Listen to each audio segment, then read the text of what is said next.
It must reflect the light of the sun.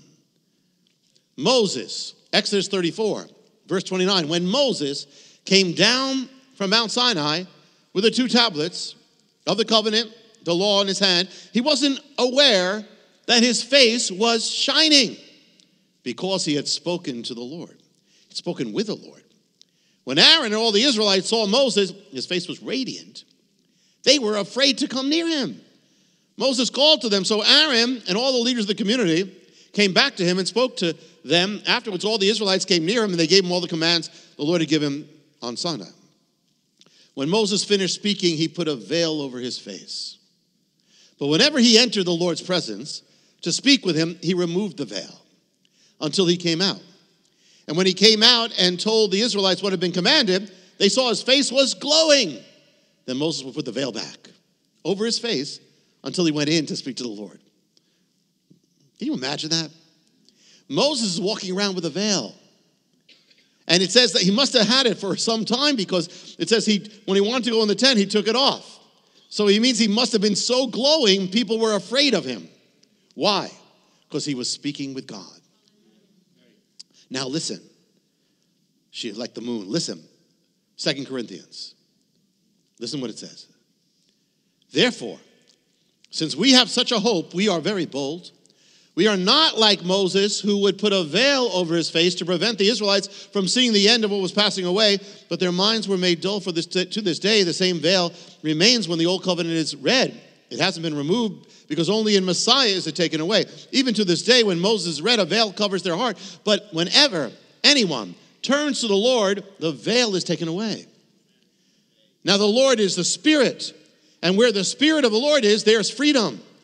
And we all, with unveiled face, beholding the glory of the Lord, are being transformed into the same image with ever increasing glory, which comes from the Lord, who is the Spirit. Wow. As Moses saw God and he was transformed by God, he was glowing everywhere he went. And it's amazing, because what was the blessing? We'll do it at the end of the service. What's the blessing that God gave to Moses to give to Aaron, to give to the people? May the Lord cause his face to shine upon you. And so here he lift up the glory of his presence upon you. And so here Moses glowing, and then Paul writes, yes, but we, in the same way, but now we are beholding the glory of God in Messiah. And as we do that, we are being transformed into the same image.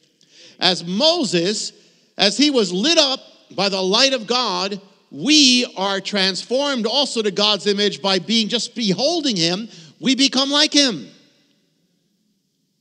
So it's the glory of the moon. We must learn the joy of reflected light, the joy of reflecting God, which is to receive from God and to give. The moon, as soon as it receives the light, it gives the light, and we see it from thousands and thousands of miles away. It's reflecting, it's not keeping it. If you hold back the blessing, you seek for yourself, try to keep it for yourself, and you don't give, you're not going to shine. The color black, this color black, you know what it does? The color black, what does it do to light? It receives all the light. It takes in all the light and gives out no light. That's why it's black, because it gives nothing, but it takes all. The color white, what does it do? It doesn't hold on to any light, but it gives all the light back. So what happens? It shines. The moon is beautiful because it doesn't keep light, it gives light.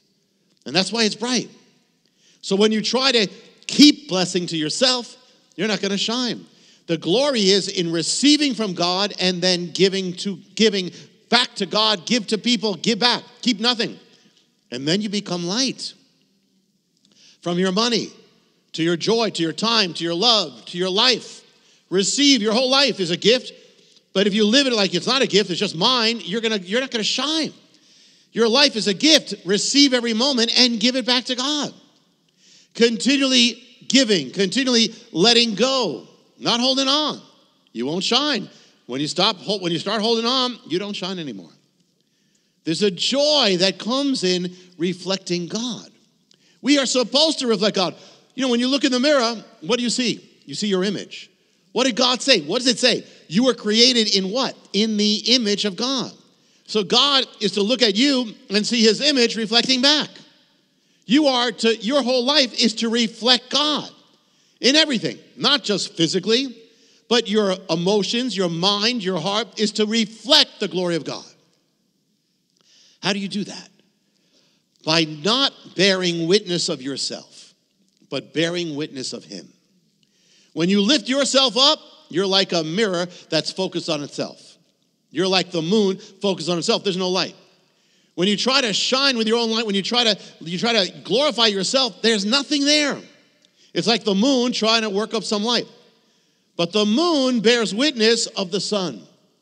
The moon is living witness, or a real witness of the fact that the sun exists.